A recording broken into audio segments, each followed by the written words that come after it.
Yeah.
In this tape, we will present the combatives, meaning attacking, counterattacking, and defending. We have a tool. When we have a tool, we can use this tool in different techniques. For instance, for us, a punch is a tool. A certain punch is a tool. A certain kick is another tool. The idea now is that we will be able to use all the tools in the body in different techniques, different attacks and different defenses. When we have a target, and we'll take this realistic equipment as a good target, we can hit the target in different angles. The 5 major different directions to hit the target are as follows: straight attack forward, attack from one side with the same limb, and then from the other side, attack upwards, and attack downwards. Of course, all the angles and the diagonals are of course possible, but I was saying about the 5 major directions: straight, from left to right, from right to left, down to up, and up to down. When we talk about distance, the striking distances, we have the long range, we have the intermediate, the medium range, and we have the close range with the hands, with the head, with the knee, with the foot. Let's talk about striking points and striking surfaces. In general, we would like to hit a sensitive, a vulnerable point at the opponent's body. If we take this equipment as training aid, we understand and we know about sensitive points, such as the eyes, the temples, the nose, the jaw, the neck, especially the windpipe, solar plexus, lower ribs, kidney from the back, groin area, knees, and feet are also sensitive places that we can strike and hit. When we talk about the back side of the person, major parts, major sensitive points are in the back of the head, the back of the neck, the kidneys, the whole spine area, and some places behind, such as behind the knee and the calf muscles. Dealing with kicks, you will learn in this tape how to kick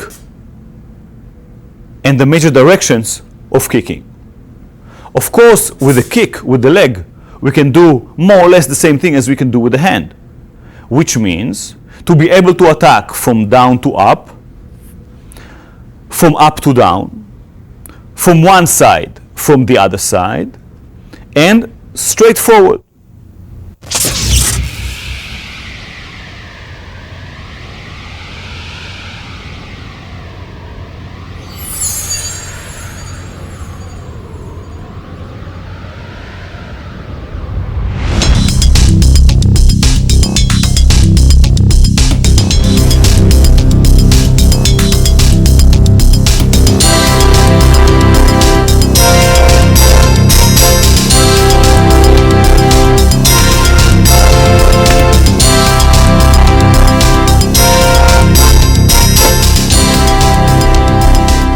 When you are going to be attacked, if you're going to be attacked, you may be positioned in different positions. You may be standing just like we are standing now here. You may be more in a ready position, maybe in a fighting even position. But maybe the attacker will come from the side. If you'll have the ability to prepare yourself better to a fight, you should get into a fighting stance. In the fighting stance, both knees are a little bit bent, shoulder width apart between the feet. The back heel is raised. The forward foot is turned a little bit. From a side view, you will see these points, and notice also the position of the elbows, relatively low, protecting the area of the ribs. The palms are about chin's height.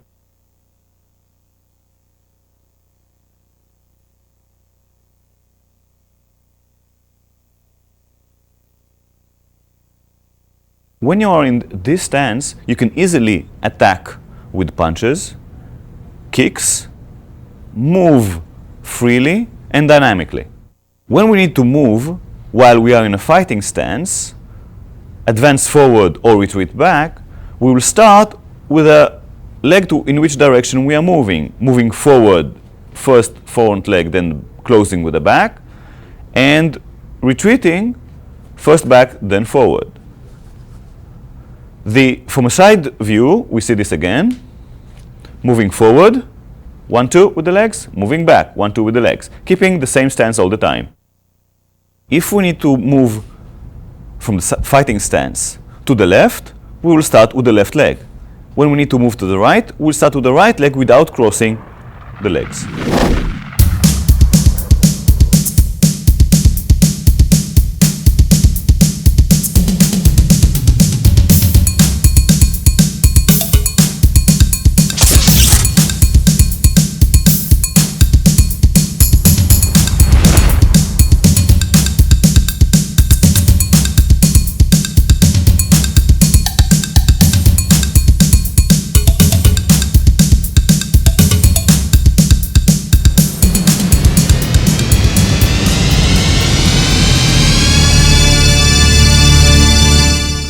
We'll teach now how to punch. First, bring your hands to height of the chin. We'll start sending the hands forward and back lightly and slowly, keeping the palm vertical, keeping the hand vertical. Let's see this from a side view.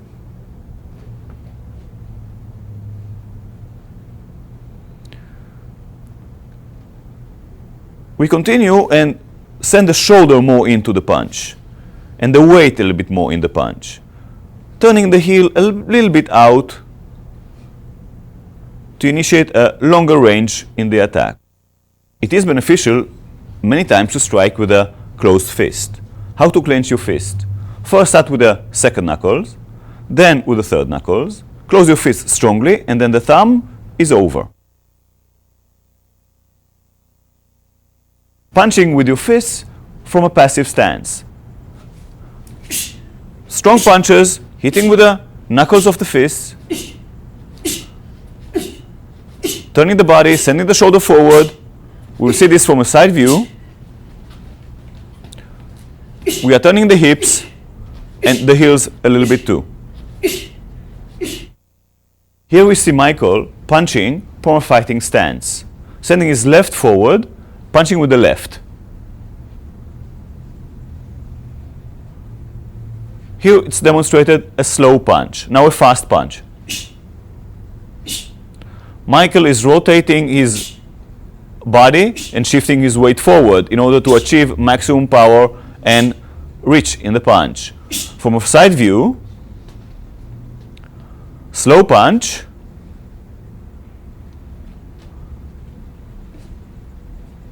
shifting the weight forward, rotating the body, turning the body to reach maximum reach and power in the punch. A fast punch,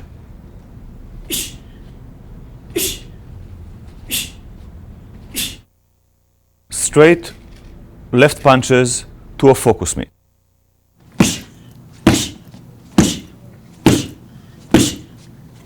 we emphasize fast recoiling of the attack. We demonstrate now punching with the right punch with a closed fist from a fighting stance. Michael starts with sending his hand forward, shifting the weight forward, and then turning the body. He is hitting with the two knuckles as with the left punch. His waist is turned and the heel of the back leg is turned a little bit also. With this he can generate a strong punch, shifting the weight forward. From a side view, we can see the punch clearly. His chin is tucked a little bit down to protect him from getting a knockout, a punch. Seeing this from the other side, we can see how his shoulder is being sent forward to gain maximum reach in the punch. Fast punches. A side view of a fast punch.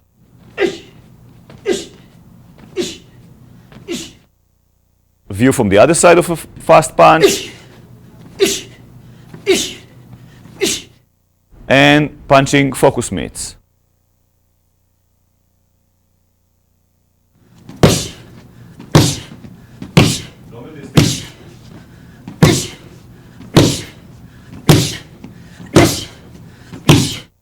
Michael is demonstrating now a combination of two straight punches left and right.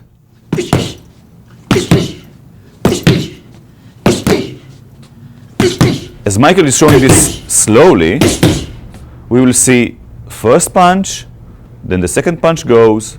The switch between the two punches occurs halfway between Michael's face and the target.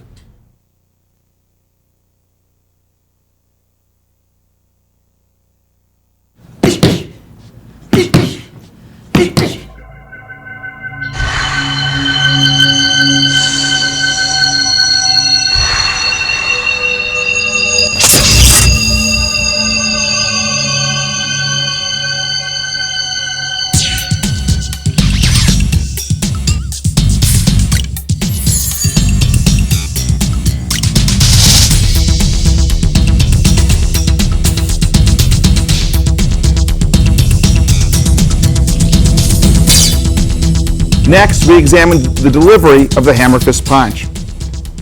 It's important to note the name hammer fist punch comes from the physical characteristics of a hammer. The forearm of John, as it is positioned in this point in time, is similar to the handle of the hammer. The fist portion also simulates the head of the hammer. To understand this, we'll understand the delivery of the punch. John is basically using his hand like a hammer, delivering forward and slightly down to a target that is presented before him. This punch could be delivered to the chin, to the nose, or other face area or level of the opponent. John's shoulder goes in, his hip goes forward, and he's pushing off with the ball of his foot, all to generate power forward and in a downward motion, consistent with one striking with a hammer. Notice slowly that when the punch is presented, it's drawn back and the palm part of the hand is presented forward, and on impact there's a turning inward. This rotational force or torque is created to generate additional power on impact. From a forward view,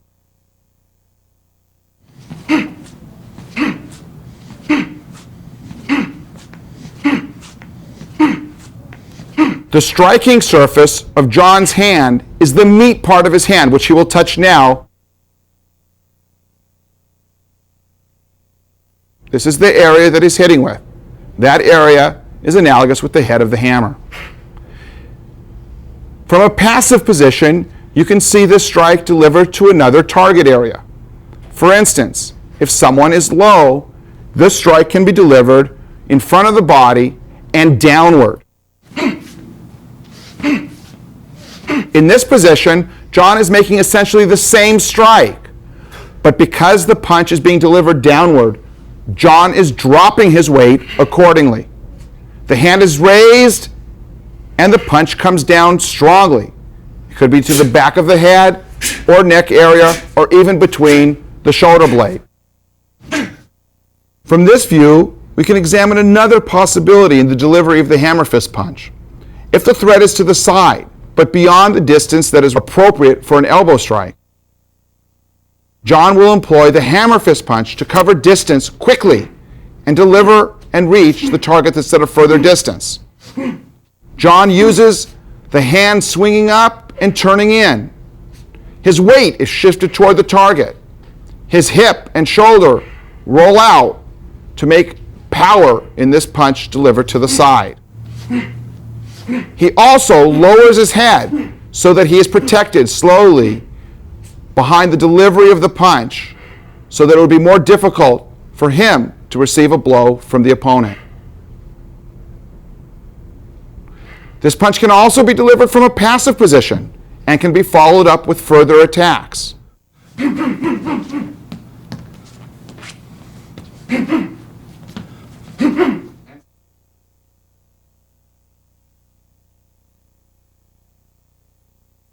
Now we break down the delivery of the hammer fist punch forward in its stages. John will be making the delivery of the punch in slow motion. As the hand's going forward, it's raised a bit so that the punch can go forward and down onto the target as the shoulder and hips turn into the punch.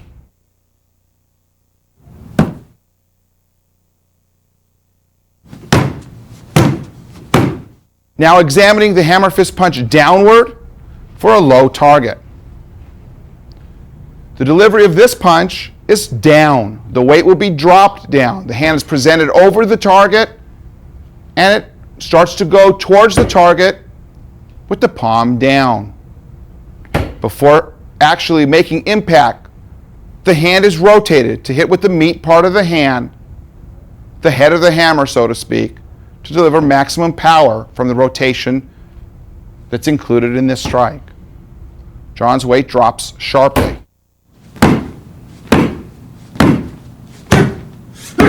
The stages in this position will be the hand raised up slightly and now the hand dropping on the target.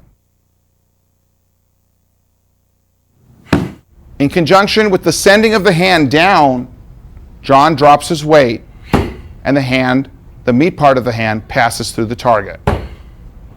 The opposite hand is up and available for defensive or offensive purposes as needed.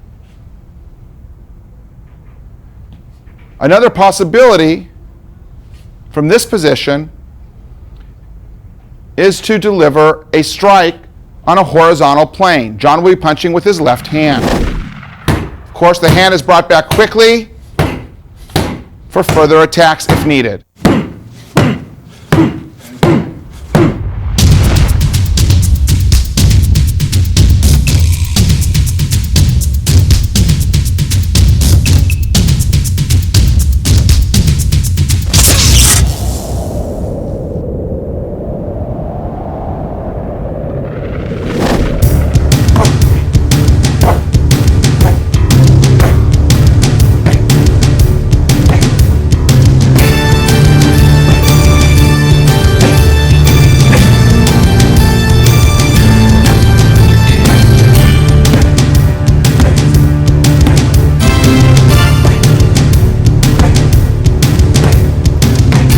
Punch is an important tool in the fight because of the power that can be generated in a relatively short distance. Another advantage of the hook punch is the benefit that's derived from delivering the punch with a bend in the arm. This bend in the arm, the hook so to speak, allows you to pass around any possible defenses in order to hit the target. The body is turning into the punch, pivoting on the feet, turning the hip and shoulder in, along with the hand being exploded towards the target. The right hook, delivered quickly, on examination, you can see the weight is turning in to the target, consistent with the angle of the arm that's making the strike. The left hook. This hook drives power from the pivoting on the forward foot, the turning of the hip inward, and again, the shoulder being offered and the hand moving as quickly as possible towards the target. From this frontal view, we'll look at both hooks, the right and the left, being delivered quickly.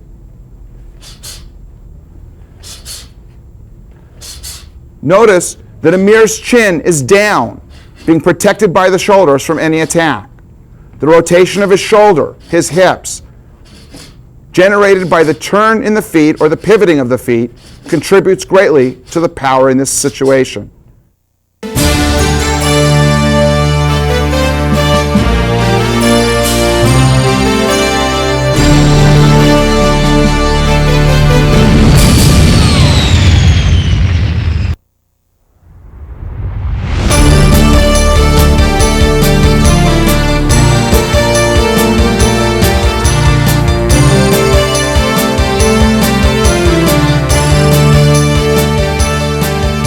In the next series of strikes, we're going to examine the uppercut punch. This punch is particularly relevant when the target is at a downward angle and we're able to come up and underneath the target, passing through the target with a punch.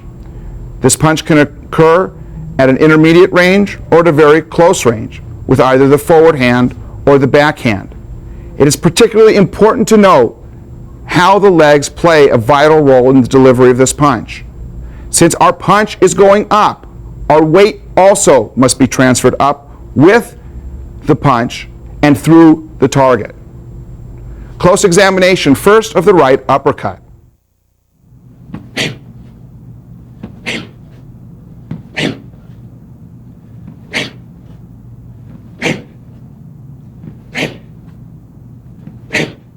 In slow motion, what's occurring in this position is the target is low. Amir lowers his body with his weight in the right leg and also in the forward leg. The body then shifts forward towards the target, with the hand leading the punch as the body is being raised. The punch travels through the target area and extends a bit forward. The striking point are the first two knuckles, consistent with the straight punches that have been discussed earlier. A side view of the right uppercut.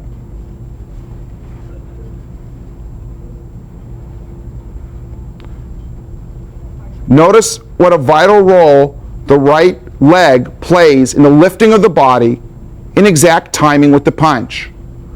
Amir drives his weight up with the right ball of the foot. The opposite hand covers for a measure of protection against further attacks that could be delivered, and quickly.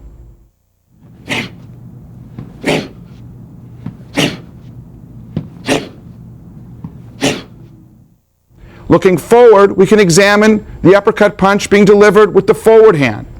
Although this does not offer as much power, the shifting of the weight and the driving of the leg contributes to a powerful strike.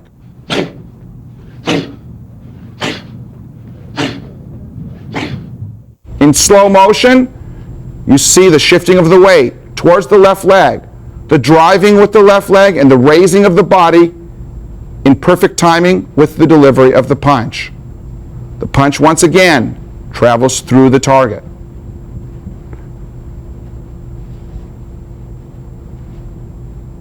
And a side view of uppercut with the forward hand.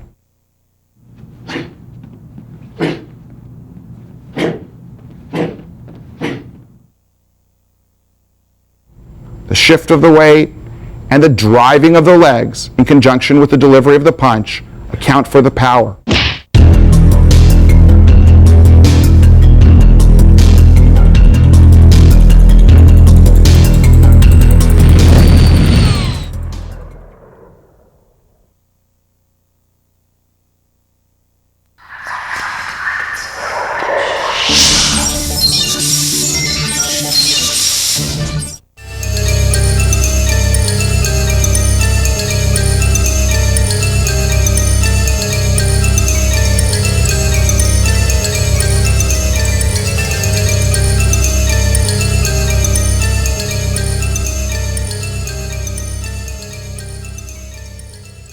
In this scenario, we're going to deal with close range attacks, specifically elbow strikes. First, we'll show you how to form the elbow. Amir will be demonstrating. He's going to bring his hand into the shoulder area, developing a strong elbow, which will be the striking implement in this particular set of exercises. The elbow is hard, and it's a good striking implement because it's relatively small and can penetrate a target. To note, there are two planes in the system that we use to develop our elbow strikes. One is a horizontal plane and one is a vertical plane. With regard to the horizontal plane, Amir will now show the full range of motion both in front of him, to the side, and around him, a bit more than 180 degrees. This plane really means that any elbow strike with his right can be delivered anywhere along this plane using the technique that we will describe in a moment. The second plane is a vertical plane. This vertical plane rises up in front, can go down, and up and around behind him. Combining this with the other hand, he has a full range of motion 360 degrees around him and sphere-like up and over the top of him so that he can strike any target, whether it's down, to the side, behind him, or in an upward motion. We're going to do a series of 7 elbow strikes. Amir will be using his right elbow. The 7 strikes encompass the various points on the 2 planes that we discussed earlier. First of all, the first 3 strikes will be horizontal. The last 4 strikes will be along the vertical plane. Strike number 1 is forward and around, striking someone in front of you. Again.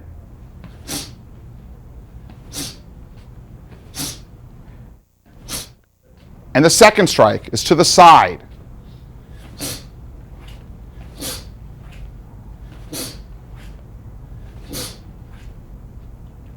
The third strike is for someone who may be a disturbance or a threat behind you.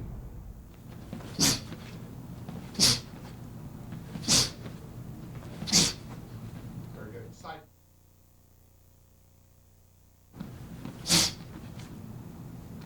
Continue.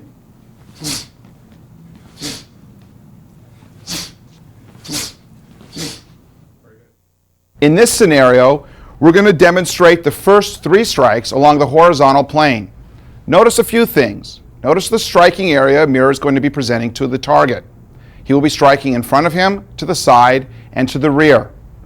He also is looking to see where he is striking before he sends the strike. And before actually delivering the elbow, he is looking and covering himself so he does not expose himself to further danger.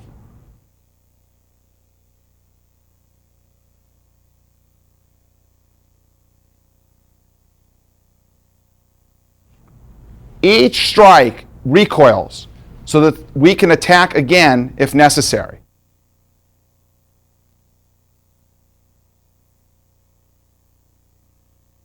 In this scene, Amir will be demonstrating the last 4 in our series of 7 elbow strikes. Strike number 4 will be to the rear and to the solar plex area. Strike number 5 will be to the throat or face area, to the rear. Strike number 6 will be forward and to the face area or throat area. And strike number 7 will be delivered downward to an appropriate target. Notice that each time Amir is striking in this series, he is striking and recoiling quickly. And each time he strikes, his weight is delivered in the elbow strike. Each time he strikes, he is covering appropriately so he does not expose vulnerable areas to further attack.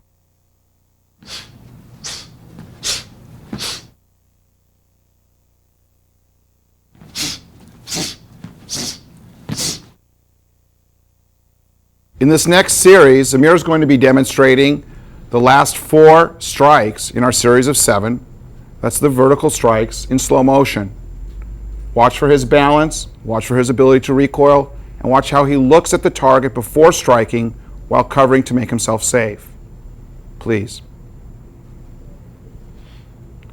To the solar plexus, to the chin or face, striking forward to the face, and striking downward to the appropriate target.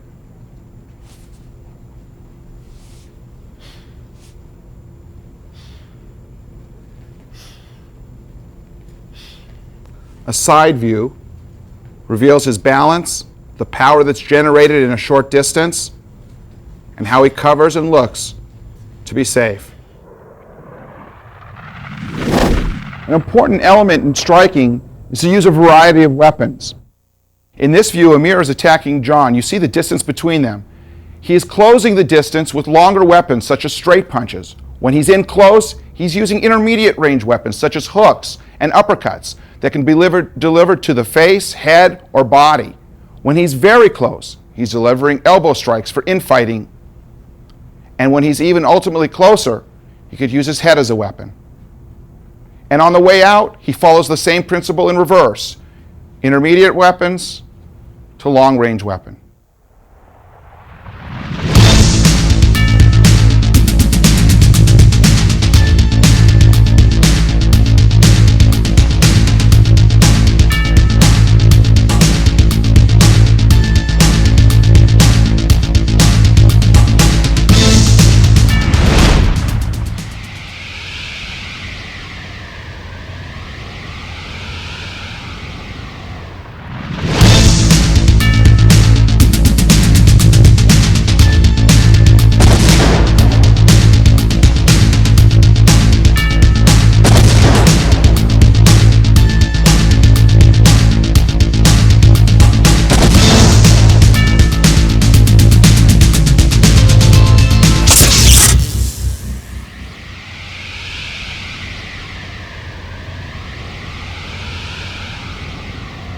Up to this point, we've demonstrated striking with the hands and elbows. It's important now to integrate the legs and knees into a complete system of fighting. The legs offer and afford the person who's making the attack a broad range of distance. Your legs are longer than your arms. Your legs are stronger than your arms. So a powerful, full-range distance kick can provide many benefits in the fight. In addition, in close range, we can use the knee as an infighting type weapon, similar to the elbows in comparison to a punch. To make a complete fighter, we must incorporate the legs and knees into the equation of the fight.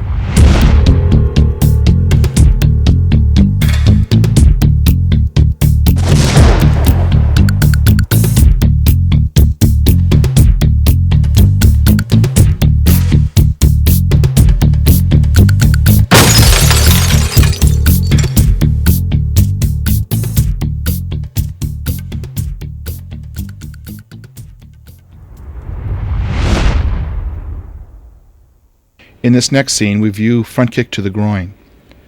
In this scenario, we're kicking up and underneath the groin, and the kick is rising. Generally, the kick is delivered with the instep of the foot, approximately at the same area one would tie their shoes. The knee controls how high the kick is going, and the knee should rise above the target level. The leg opens, and the power is delivered up and through the target. As much as possible and as much as is comfortable, we try to emphasize to keep our hands up to protect our upper body. Elbows are in to protect the rib area. The hip comes forward, which is much like our right shoulder advancing towards the target when we punch. Note what is occurring with the base leg. As the kick is on its way being delivered to the target, the base leg, the heel of the base leg, turns inward so that the hips can extend forward and deeper to develop greater range in the kick and greater power. You can land forward depending on if you make contact and it's appropriate to do so, or in some situations it'll be appropriate to recoil and bring your leg back and behind you. In either case, one should be ready and prepared to follow up with counterattacks that are appropriate for the circumstances.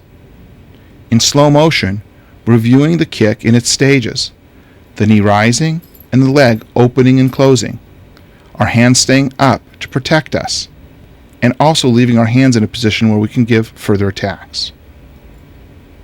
If we're close, instead of the top of the foot being the striking area, we can strike with the shin. The shin is a very hard surface area and can do great damage to the groin.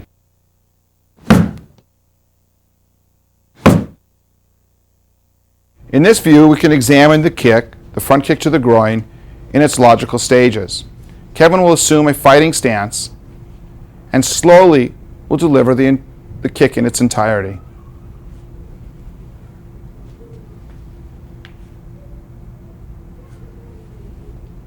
A side view.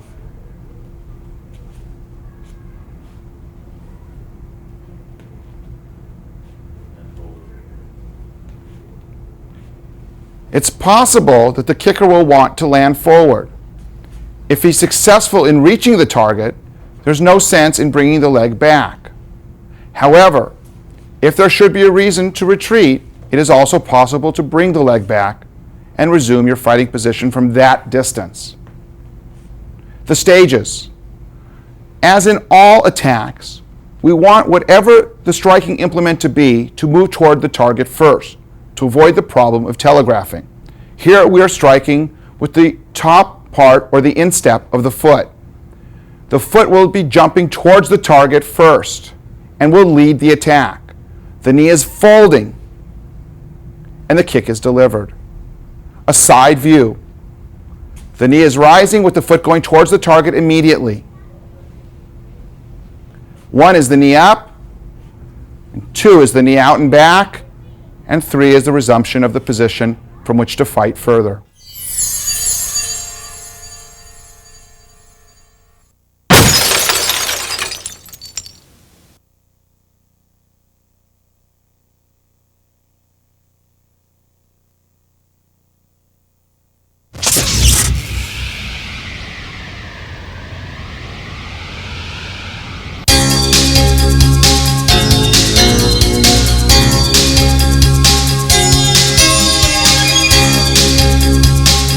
In this next section, we deal with the instruction of roundhouse kicks. Like all other striking methods in the system, we want to be able to hit a target from any possible angle and at varying distances. Our roundhouse kick is delivered up and around, and it can be delivered at a very acute angle, or it can be delivered on the diagonal angle.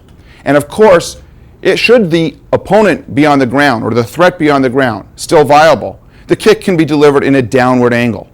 Because the turning of the body, the use of the hips, and the full range of motion involved in this kick, it is a very powerful target. It can be delivered to the leg, it can be delivered to the torso, it can be delivered to the head level. In this view, we can see the roundhouse kick being delivered with the right leg. There's no telegraphing of the kick. And in fact, what is occurring is the knee is being raised and leads the foot. The knee also extends beyond the target. The hips are turning in and the weight is being turned into the direction of the target. Power is generated in a relatively short distance. Notice also that Jared, as he's kicking, keeps his hands relatively up and in a protected position so that he is safe from any additional attacks that may be sent in his direction. In slow motion, please. Like other strikes, the striking implement, which is the top of the foot in this case, leads the kick. As the foot is coming forward, the knee is bent and remains bent as the kick passes through the target. As the knee passes the target unobstructed, the knee is opened and the foot is creating power on the pad in order to catch up with the knee. The turning of the hip, the turning of the shoulder inward, and the placement of the body weight ensures that this kick will have power. Specifically here we note what is occurring with the base leg. As Jared is kicking, it's important to note that basically the base leg is on the other side of the target. This will ensure that when kicking, the kicking leg will want to pass through the target and not merely to the target. Of course, as Jared is kicking, he is shifting his weight and pivoting on the ball of his foot. This also allows further range of motion. Should Jared be closer to the target, he will be delivering this kick with the shin. This is a very, very hard striking surface and can be delivered to various areas on the body to cause damage. Here's an example of the various levels at which this kick can be delivered. A kick to the leg is very strong, and also because of the sensitive nature of the muscle at the quad area of the leg, inflicts great pain. Such a kick can even deaden the feeling in the leg. Notice that Jared is turning his body very sharply and that he's delivering the kick with his shin. His right shoulder is up to protect him as much as possible from any punches or other attacks that may be thrown at him. This same kick can be delivered to the rib area. This essentially is the same type of kick. And of course, at this level, the kick can be delivered with the top of the foot,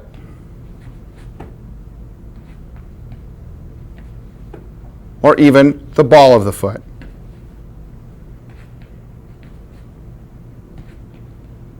The kick can also be delivered with the shin, the ball of the foot, or the top of the foot at the head level. With Wade's hands in this position, Jarrett will deliver the kick around Wade's left arm. He is using the foot in a flex position and kicking with the ball of the foot to reach the target, up and around the raised arm of Wade. If Wade's hands are lowered, and if Jarrett prefers, he can kick now with the instep. It's not necessary to go around any possible block or defense. And of course, as demonstrated earlier, you saw that Jarrett can deliver the kick with the shin to the face. In this view, we can see the development of the kick. Comparing it to the front kick, it's similar in nature, very similar. In fact, the front kick is delivered on a vertical plane forward. As the angle of the kick changes towards the diagonal, it's now approaching a horizontal angle. It becomes the round kick.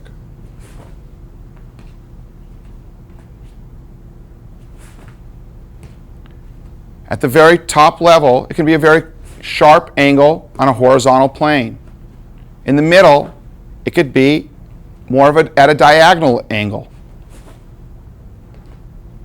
And forward, you see it returns as the front kick.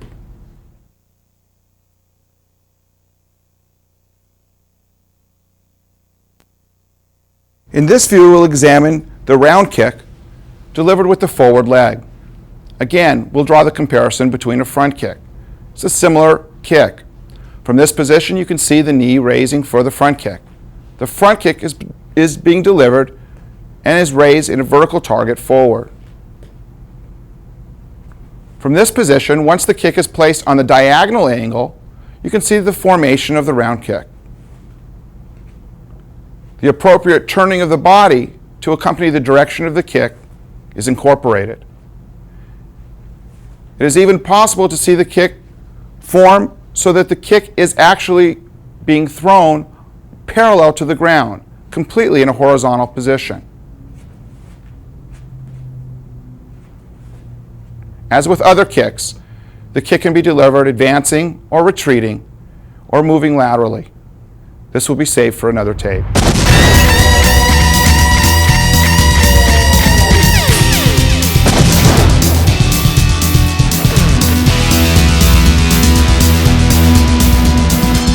We are presenting you now with another set, another family of kicks. This time, the kick will be striking to the target in a straight line. We call this the family of stomping kicks. So the attack can be directed to different directions. For instance, stomping down, hitting down towards the target. Hitting forward straight towards the target. Hitting sideways straight to the target, and hitting backwards in a straight angle, in a vertical angle, hitting the target. So all the time, this family is striking the target in a vertical line, pushing it, destroying it.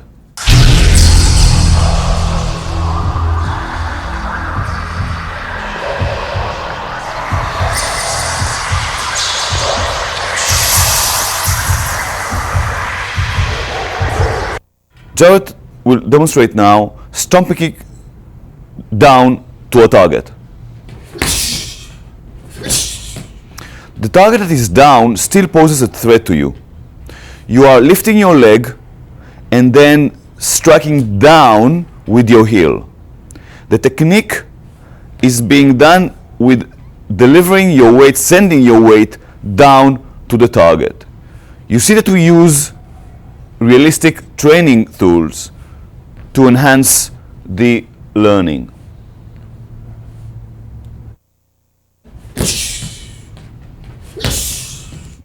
Note the rising of the knee when the person starts to kick.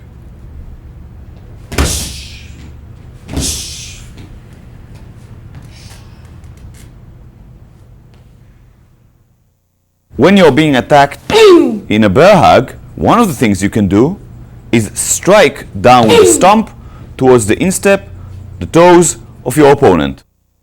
This is just part of the technique that we have against the bear hug from the rear.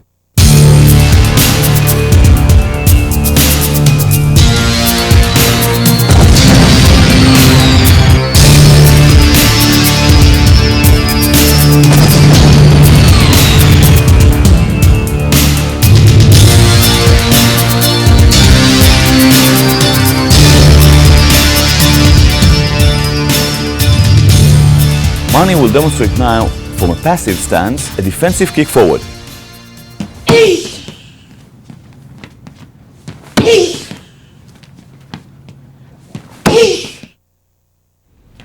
We're using this technique to push the opponent backwards, slowly.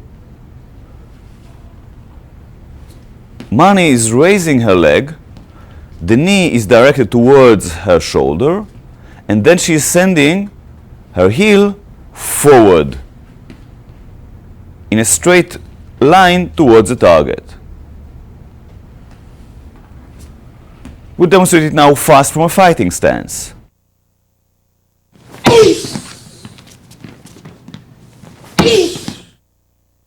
This technique is excellent against an advancing attacker to stop him. Mani will demonstrate now the stages of learning for the defensive kick forward. We will start with stomping down, shifting the weight towards the target, starting with raising the knee.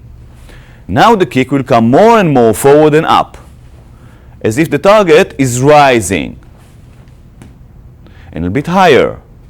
Notice that Mani is bringing her knee towards her shoulder, and she's shifting her weight more and more forward to create more of a push and more of a stronger kick towards the target.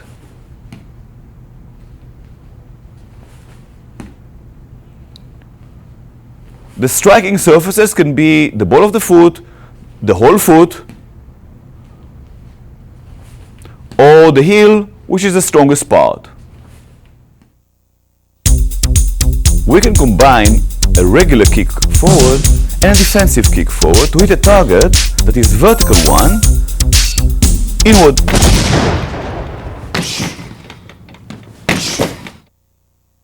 Jared is lifting his knee and then kicks forward with the ball of the foot.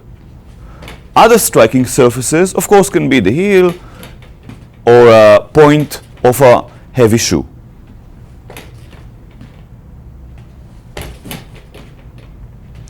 And now with the forward leg. From a correct distance, Jared will kick fast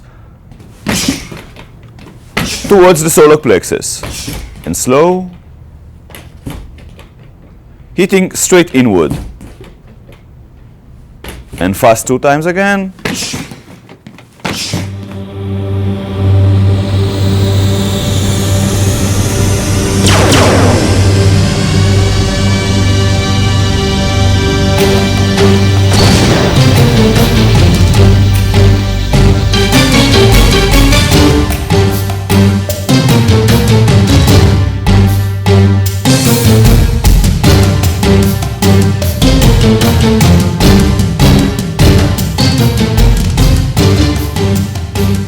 Demonstrate now a defensive kick backwards.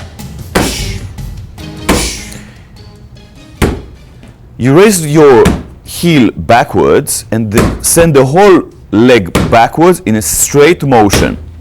You must be looking towards the target, hitting with the heel, and the toes should be as much as downwards as possible.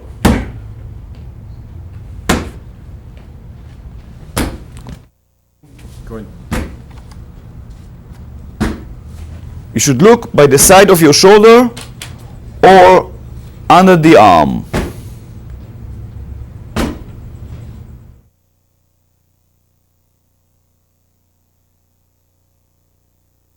Jared will demonstrate for us now the learning stages of the defensive kick backwards. We will start with raising the heel backwards.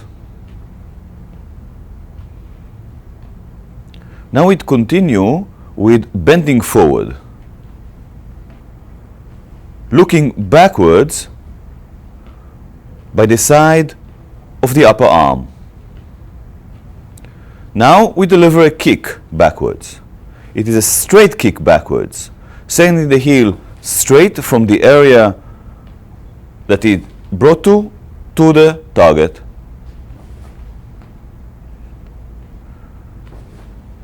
The weight is delivered, sent in the direction of the attack, meaning landing backwards.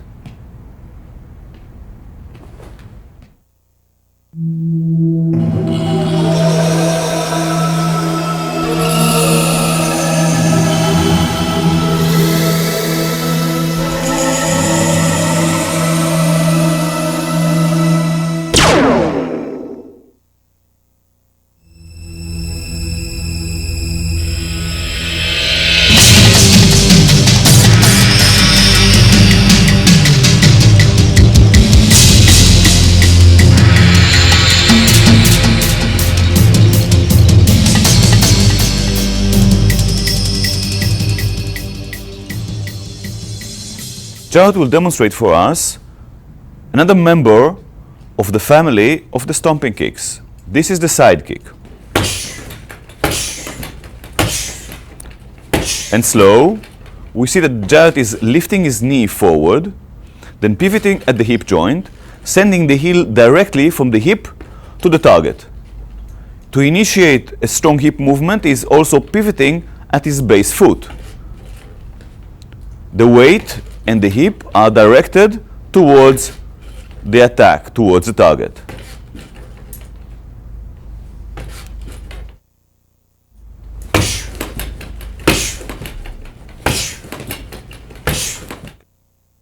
Mani will demonstrate for us now the learning stages for the side kick. We will start with a defensive kick backwards.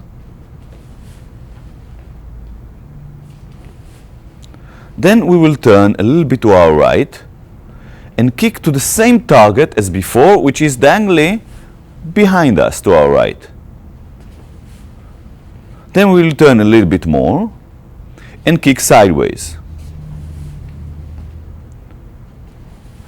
Let's break the movement, and we see that Mani is lifting the knee and then pivoting at the hip, sending the heel to the side, and from here, in flow motion, we kick the side kick.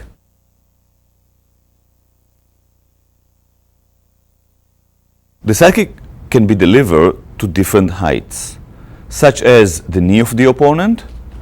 We are also bending our base knee, or at the midsection, the lower ribs of the opponent, or even up to his head, if you are flexible and able.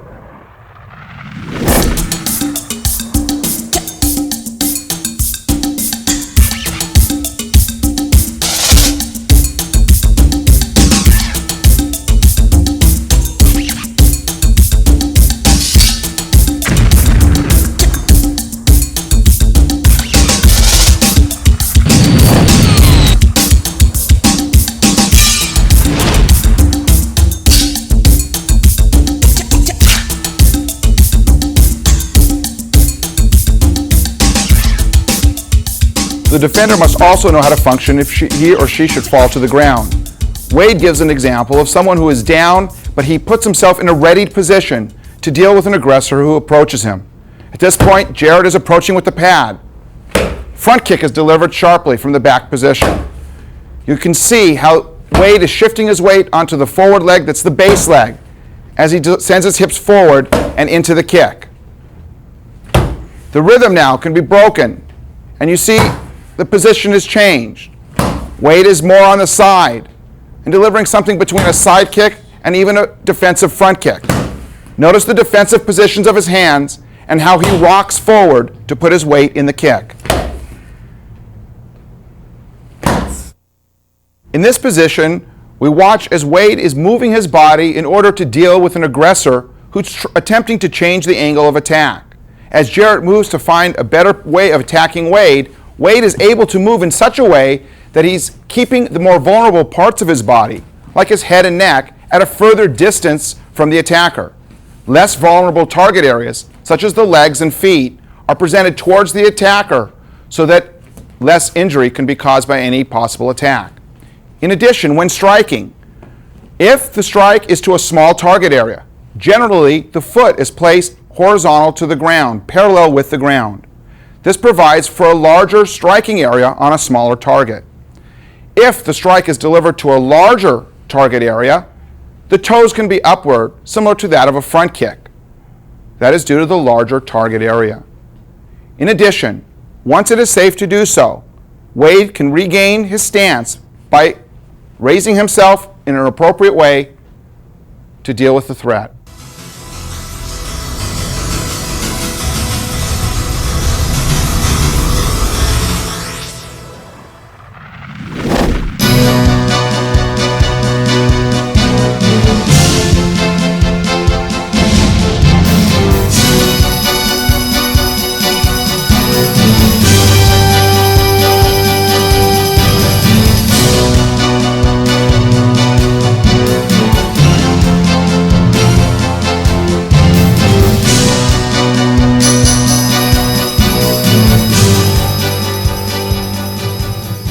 As previously mentioned, we want to be able to strike at appropriate distances. That distance may be far, or that distance may be at an intermediate range.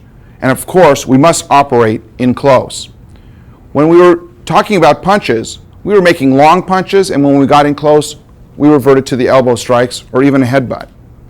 Now, in addressing what we're doing with our legs, at a further range we're kicking, and as we get in close, we make the variation and change to using our knees. Our knees can generate a great deal of power in a short distance, and it allows us a variety of tools in the fight. In this view, we'll watch Marnie as she delivers a variety of powerful knee strikes to the target.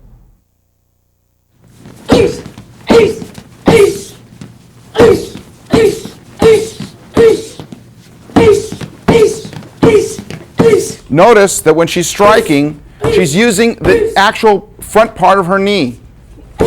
The knee is pointed, and the foot shoots off the ground and springs forward to deliver a powerful knee. She's pulling the opponent forward while the knee comes up to meet the target. It's a spring-like action, and she gains power from the ground as she springs up and forward to the target. The knee is pointed. The striking area is the knee itself, not the thigh. This smaller striking area offers more penetration than the larger area, such as a thigh. Also, it is a much harder striking surface than any other possible option in that area. Marnie will now demonstrate a series of knee strikes slowly. First, the catch. You see, as Marnie is delivering the right knee, she is pulling the target towards her. The combined force of the pulling of the target and the outward delivery of the knee gives greater power. Also, you'll see how she's pushing off with the ball of her foot as she gives the knee. It explodes forward, and she strikes with the actual front part of the knee. It is possible to grab someone around the neck, and in this case, she puts her elbows together as much as possible so that the opponent will not have the ability to slide their head out and escape her grasp. A side view also shows another possibility. Here she can grab the shoulders of the person she's giving the knee to. You see also her hips involved in the delivery of the knee. You see how she's pulling the person forward. And you see how her hands are up in a position that covers her face, and her head can be buried to avoid any possible strikes to that part of her body.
In this next subject area, we deal with defending against strikes.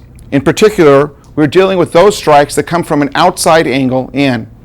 The exercise is called 360-degree defense because we are defending at a 360-degree range around us. This exercise is also used as a training method to develop peripheral vision so that we can pick up on movement on the outside.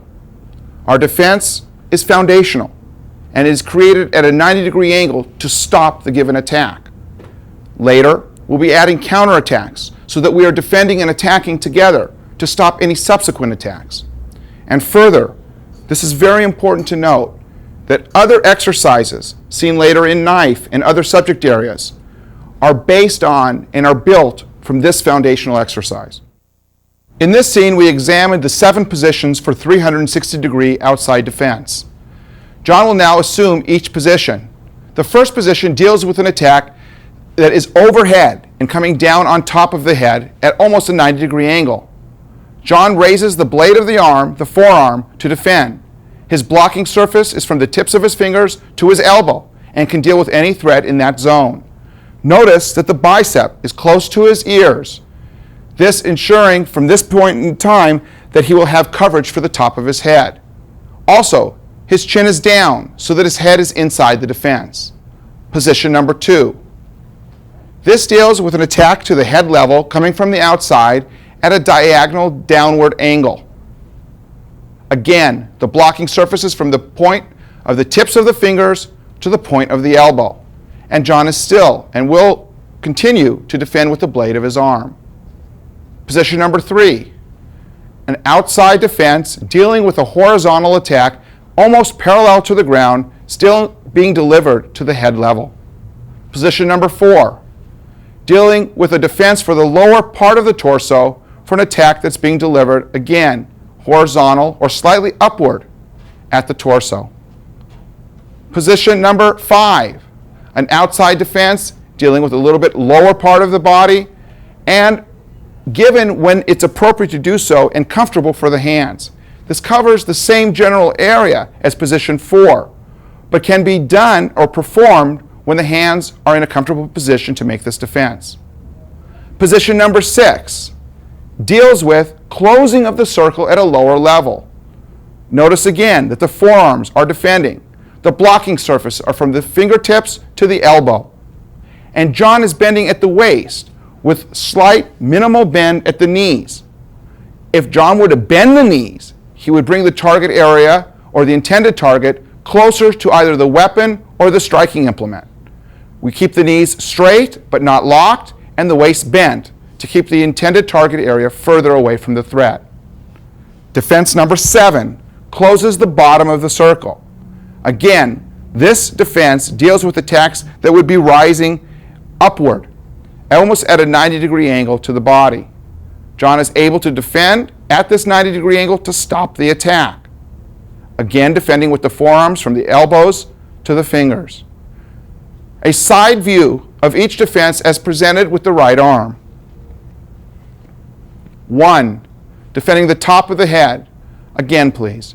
Notice how John is rotating his hand in a chopping-like motion and putting his weight in the defense and slightly forward. This allows for the defense to be strong, and we are almost defending with an attack. Defense position number 2, dealing with those attacks that may be delivered at a diagonal angle or downward. From this position, John again rotates his hand outward in a chopping-like motion to attack with the defense rather than just placing his hand in a stagnant position. Defense position number 3 deals with a horizontal attack parallel to the ground. Again, you can see the side of the forearm, the blade, so to speak, defending in this position. Position number 4, slightly downward angle, closing in on the body so that the elbow is supported by the side of the body. The blade offers the defense.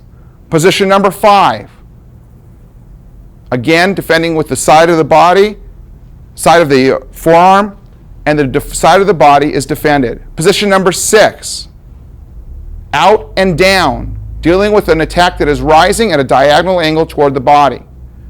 And finally, position number 7, dealing with an attack that is coming straight up from the bottom of the circle towards the target. In this position, please note how John's legs are straight. He's bending at the waist. This is to afford greater distance between the limb that is attacking, or the object, the striking implement, and John's vulnerable parts on his body. From this view, we can look at John Pascal as he's delivering various attacks to prepare for the 360-degree defense exercise. John is going to build his partner. The attacks come from all angles, from the very outside to the very top and down. The attacks can be delivered two at one time. The attacks can also be delivered in a broken rhythm.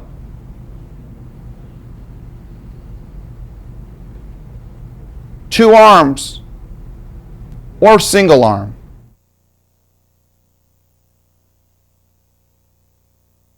John is defending as he's demonstrated before. In this position, the attacker is sending the attacks, and John is looking towards the face or chest area of the attacker.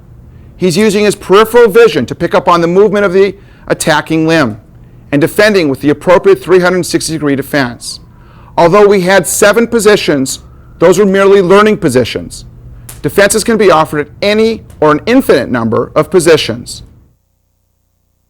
The attacks also from this position can vary, meaning the rhythm can speed up. 2 hands can be offered on top of one, which is referred to as broken rhythm, which has or forces John to respond with 2 defenses that overlap, or 2 simultaneous defenses occurring at the same time. The attacker can now spin and break up the rhythm, hiding the attack, to build, once again, the defender to be the best he can be to defend all possible outside type attacks that come toward him. A violent confrontation is sure to include multiple attacks. It's rare that someone in a fight gives a single attack. Here, John is defending 1 attack at a time. In our theory of defense, we realize that we want to be able to combine the defense, as John is now performing, with the counterattack. The reason for this is that the counterattack stops subsequent attacks, because the delivery of the punch and being hit by the punch causes the attacker to stall. It is difficult to send a punch when you're being hit by a punch. And this punch actually adds or serves as a defensive tool for the fight. In this scene, we'll examine progressive learning stages for the 360-degree defense exercise. A single attack is being delivered. The defender is defending close to the wrists, stopping the attack at a 90-degree angle. The attacker is bursting in at high speed. The attack is at various locations that are not predetermined. Now we add a counterattack. From this position, the defender is learning to give an attack with his defense. The last stage is as follows. From this position, the defender can burst in if he's ready to do so, and follow up with additional attacks. 1 at a time, please.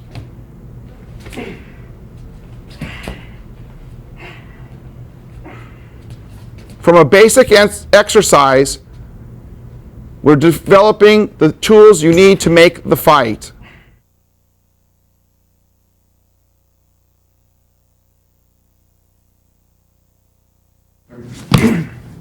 Step in.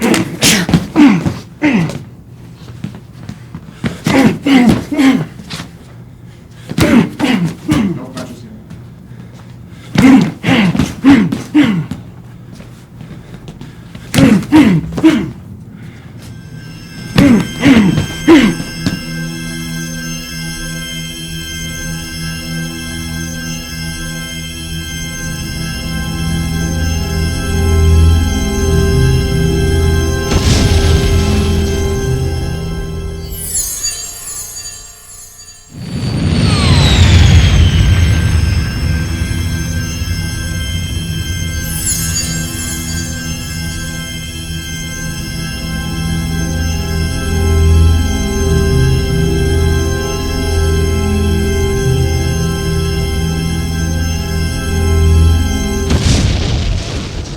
we will introduce now another subject of defenses, and that is the inside defenses.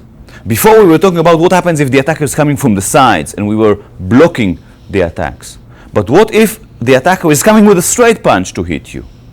Michael will show the defense.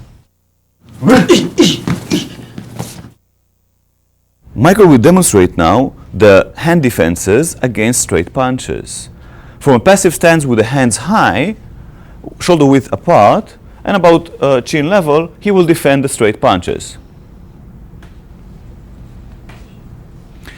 You send your palm diagonally forward. You will make contact first with the area of the back of the hand or the wrist of the opponent and slide to his forearm.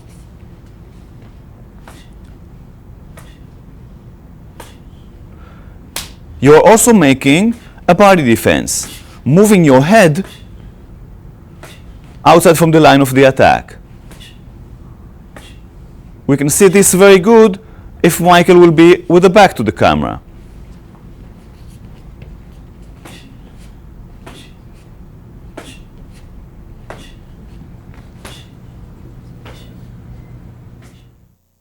That's the way the inside defenses look from a fighting stance and fast. Send your hand diagonally forward to meet the attack in an early stage of its development.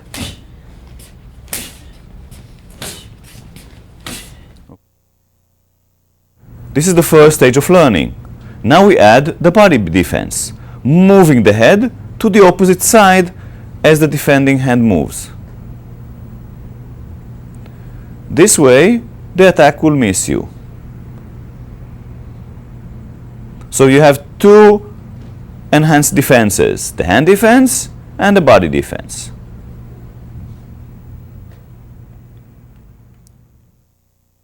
Here are the inside defenses from a fighting stance. In future tapes, we will deal with counterattacking.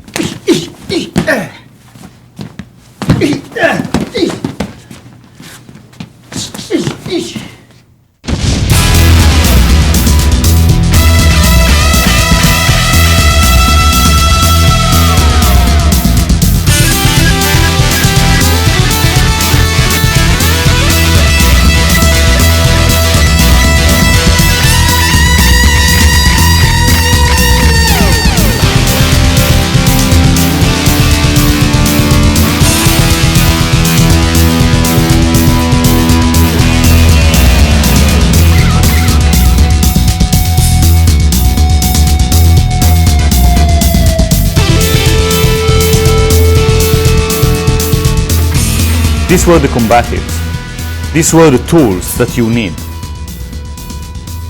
These are the weapons that you need. Punching, kicking, all techniques, directions. We're using these techniques in a different subject, such as the self-defense part, releases, defending knife attacks and knife threats, defending gun threats. Other subjects such as defending stick and blunt object attacks. Remember to practice your combatives. These are your tools. These are your weapons. And your weapons must be effective.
Krav Maga training seminars, instructor programs, apparel, Krav Maga services and merchandise.